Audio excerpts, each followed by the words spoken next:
his work, he gives off so much at all our Maths Association meetings, and he's willing to share everything with everybody. He's got a YouTube channel called Infinity Plus One. Now, this is the guy. This is the guy you hear. This is the guy who's. You can hear the kids talking. They've heard of him. Okay? So he's the voice there. We don't see the face, do we? Do we see his face sometimes? Never. Eh? This is the voice. Now you're seeing the face. So, Mr. Subhash Chandra K.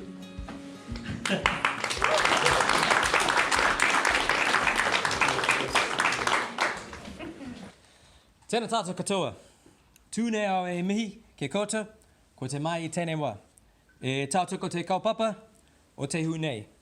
Nō reira, tēnā koto, tēnā koto, tēnā koto katoa. Ko Palani te maunga, ko Kāweri te awa. No Korumuri a hao, ko Chandake toku whānau, ko Subhash toku ingoa. Nō reira, kia ora hui hui mai, ko te katoa. Kati. Before I start, I actually want to just acknowledge the three speakers that actually spoke before me, because they've basically covered pretty much everything I want to speak about. So thank you very much for you guys, for your speech. And I have this very bad habit of kind of drifting off. So when I said that I'm coming to speak to you folks, my wife said that you better make sure you write stuff down, otherwise you're going to talk for at least an hour. So I said, okay. So I'm going to shut up and I'm going to read from my speech. The billionaire and the beggar both have 24 hours every day. We all have 24 hours a day. It is what we do in these 24 hours that define us, whether we're successful or not. Thank you, Mr. Dada, for that wonderful introduction. I always get flustered when people mention the accolades that I've received. One of my goals is to shift the spotlight to some of the amazing teachers that are hidden away in many of our schools. When we see success, seldom we see the number of failures or the work that goes behind the success. When Mr. Dada asked me to speak at this event, I had so many ideas. So I had to ask him, was there a time limit? Thankfully, he said 10 minutes. Minus 14, I'm sorry. I will share some of the struggles, the failures, the dark moments, and what motivates me. Numbers have always played a unique role in my life. When I see certain numbers, I always remember the story behind it. 12. I was 12 years old when my family immigrated to New Zealand from India. I wasn't the brightest kid back home, but I was put in an accelerated group and pushed up a year level. I was 12 years old when I started in year 10. 2. It was the hourly rate I was getting to work at a local Foursquare as my family had borrowed money from people in India. And they couldn't get jobs with their teaching qualifications straight away to pay them back. So I had to earn the money. The combination of working part-time and being in an accelerated class made me arrogant and lazy. I stopped working on my studies as I thought I was natural at it, and things would just come to me. After finishing year 13 with basic UE, my mother refused to let me go to university as I would have been 16 years old. Instead, she suggested that I repeat year 13 again to get better grades and aim for engineering, because I had already done 3 of the 5 subjects.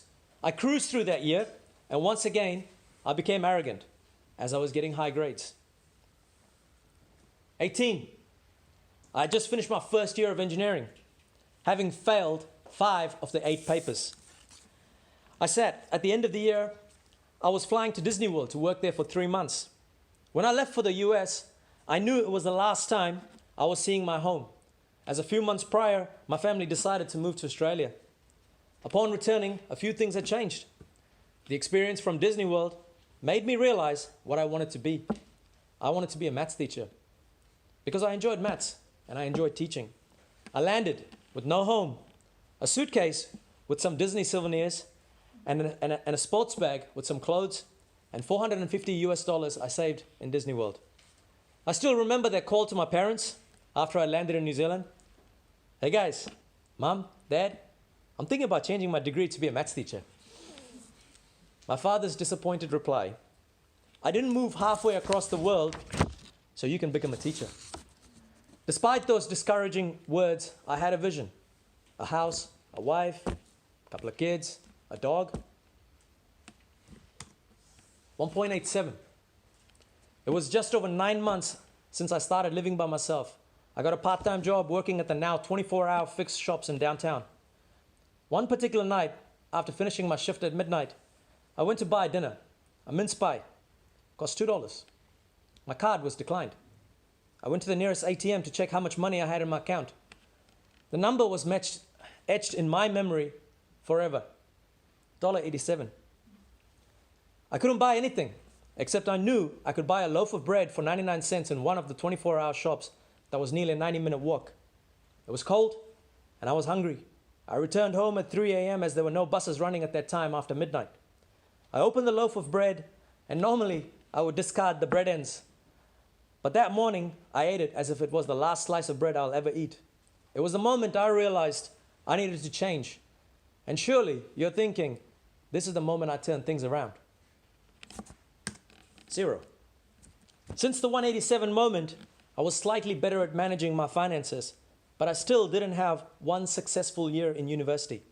At the end of 2004, I had managed to fail every semester of the past 5 years of university.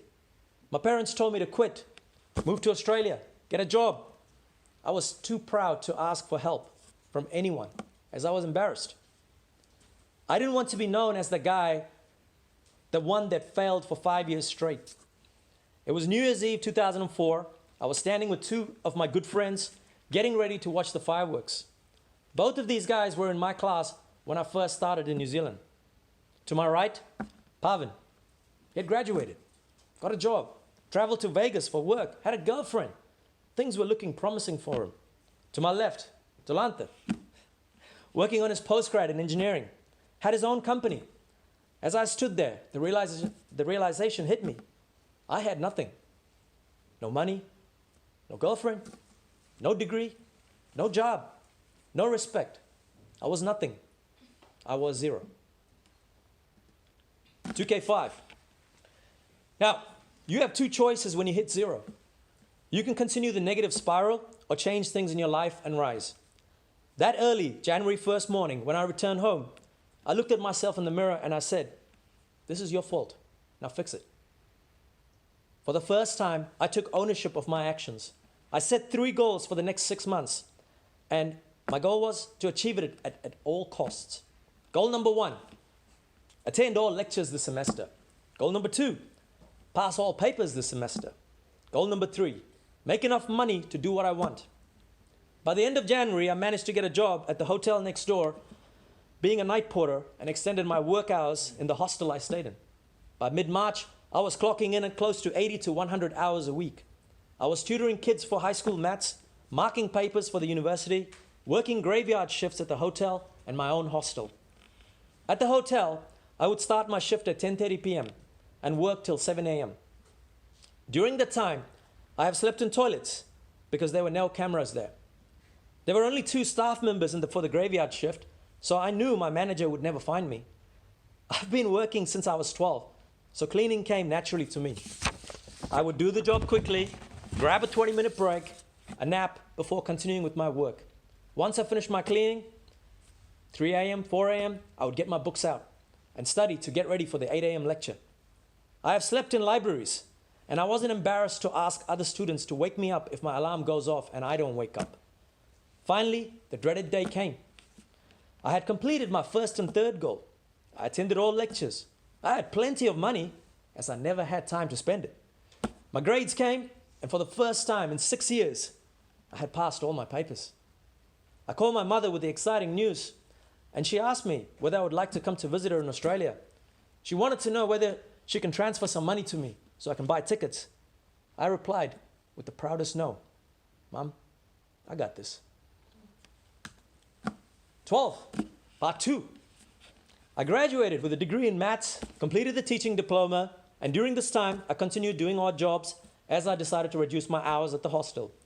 I saved enough money for a life-changing backpacking solo trip to South America. The very first book that I read when I landed in New Zealand, in one of the libraries in my school library, was a book called Lost Cities. And the first picture that I saw was Machu Picchu. And it got my attention. And I remembered in 1994 creating this vision of me running in these ruins to see the great city. That vision came true in late December. This is when I realized you need to have a vision and you need to work towards that vision. I left Machu Picchu that day making a promise that one day I will return with my wife. 4, teachers that have trained me told me that they were expecting a lot from me. But after receiving just one interview from over 25 applications I sent away, Manariwa High School hired me and finally fulfilled the dream of being a teacher.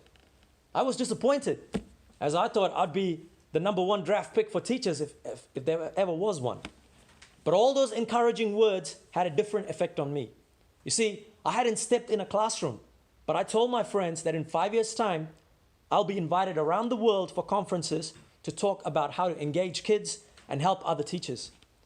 Now you're thinking, this is where it all started.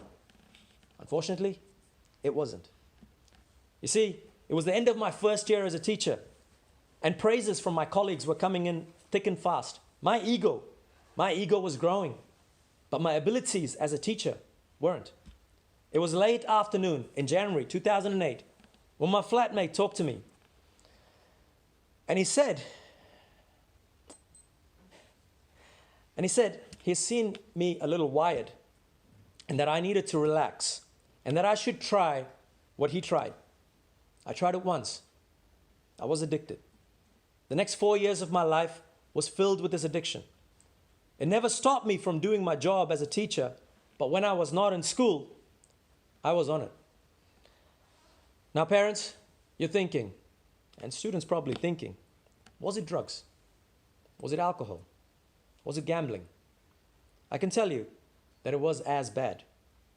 Before Fortnite, League of Legends, there was a game called World of Warcraft. I was a level 80 Blood Elf priest that was playing more hours in this game in a week than I worked at school. Gaming addiction, folks, it's real. I convinced myself that I was not harming anyone by playing this game. One summer, I played for 46 days out of the 49 days in my break for up to 10 hours a day. Those 3 days that I took off, Christmas, Boxing Day, and New Year's Day. I enjoyed improving the abilities of my character in this game rather than the real version of me. Upon reflection, I spent so much time, 4 years to be precise, chasing something that wasn't real. Ultimately, I spent so much of my 24 hours searching for a line of code in a computer game, because that's all it was.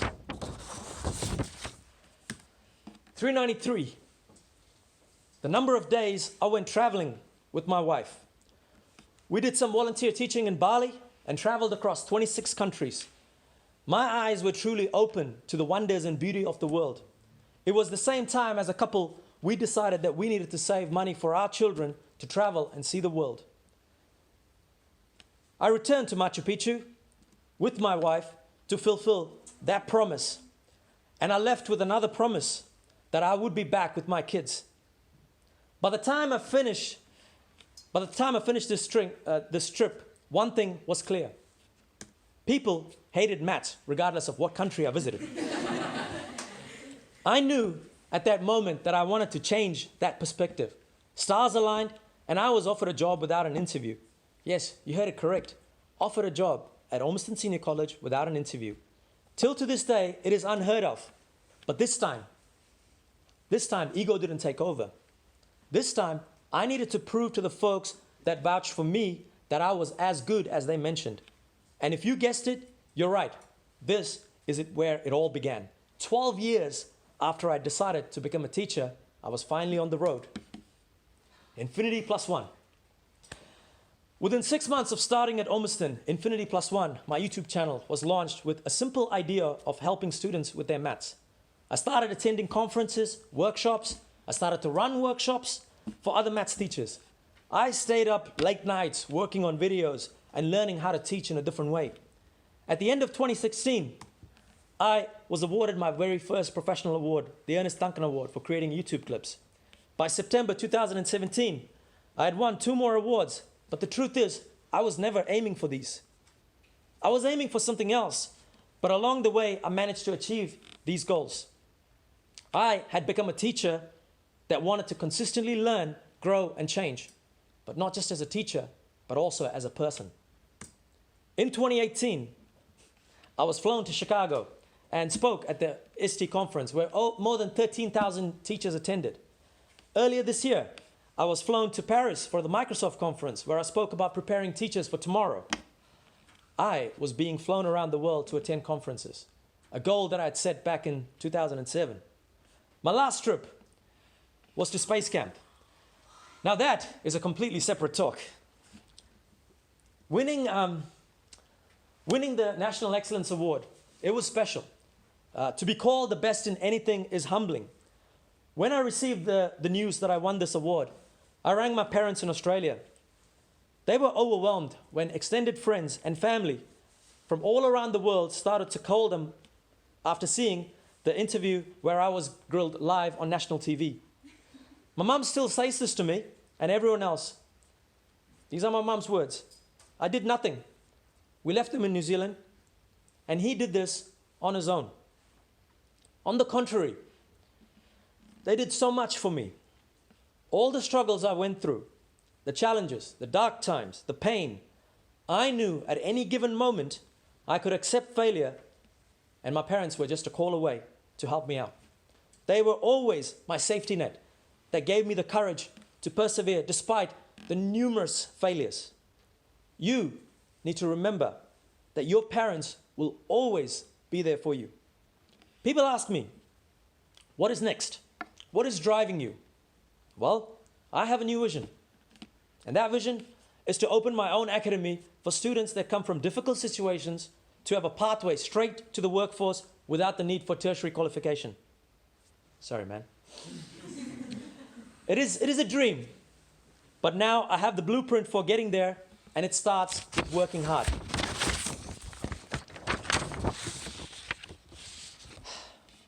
On Tuesday, 3 days ago, I attended a funeral for a young girl who was 17 years old. Yesterday, Pavan, one of my friends, attended a funeral for his university friend. Both took their own lives. All of us, we go through struggles. The struggles that I shared today might not be the struggles for some of you in the audience, as you have different perspectives. At the same time, we shouldn't judge the struggles others face. My wife asks me, how did you not go down a self-destructive path when you had so many things going against you before you started to teach? I had my vision. I had my goals. I was eventually ready to work for it.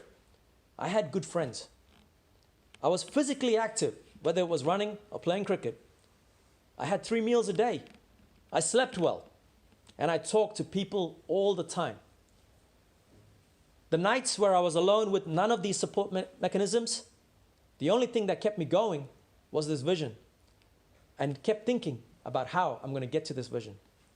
As for you guys, your journey is just beginning, and you will face failures, numerous failures. But here are a few suggestions to guide you. And many of these have already been covered by our speakers, but I'm going to repeat it anyway. 1, family. Remember, your parents are going to annoy you, but deep down, they will always be there for you, and so will the rest of your family. Friends, surround yourself with people that are wanting to improve and grow, as you are the average of the 5 people you spend the most time with. I really love that quote, and I'm actually going to say that again. You're the average of the 5 people you spend the most time with. So choose wisely for your friends. Nutrition. Eat 3 meals a day. Fitness. Try to exercise a few times a week. A few walks for an hour does wonders. Rest. Get plenty of sleep. 6, talk. Talk to people when you're facing difficulties. Whether it's your teacher, your friends, your coach, your parents, help is always available. And finally, time. Think about how you are using your 24 hours a day. I wish you guys all the best in your journey, and thank you for your time.